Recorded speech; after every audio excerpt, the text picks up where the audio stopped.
Everyone, আসসালামু আলাইকুম। This is Shahraj diary. কেমন আছেন আপনারা সবাই?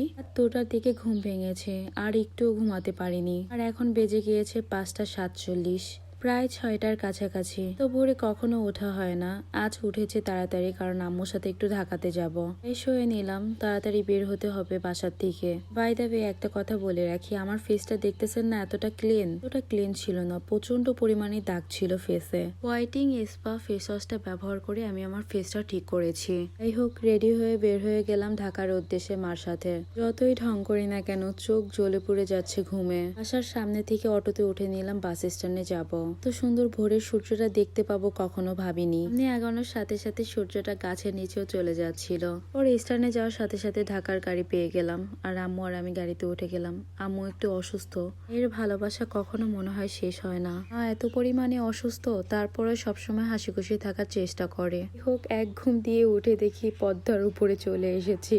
আর এত পরিমাণে বাতাস ছিল, পুরো ফেসের অবস্থা পুরো 12টা বেজে গেছে। আর এর জানালা খুললে বাইরে একটু হাত দিয়ে দেখবেন, হাতই রাখা যায় না।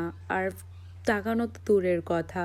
ওর চলে আসলাম আমাদের স্বপ্নের পদ্মা সেতুর কাছে। প্রতিটা মানুষেরই স্বপ্ন, ভালোবাসা এই পদ্মা সেতু হওয়ার কারণে এখন আমাদের ঢাকা যাওয়া খুব সহজ হয়ে গিয়েছে। 2 থেকে 3 ঘন্টার মধ্যে ঢাকা যেতে পারি। পেজের উপর থেকে নিচের ভিউটা অসম্ভব সুন্দর। আর প্রচন্ড পরিমাণে কুয়াশা ছিল সেদিন। পেজের উপর থেকে নিচে তো কোনো কিছুই দেখা যাচ্ছিল না। যাই হোক, ভালো থাকবেন সবাই। আল্লাহ হাফেজ সবাইকে।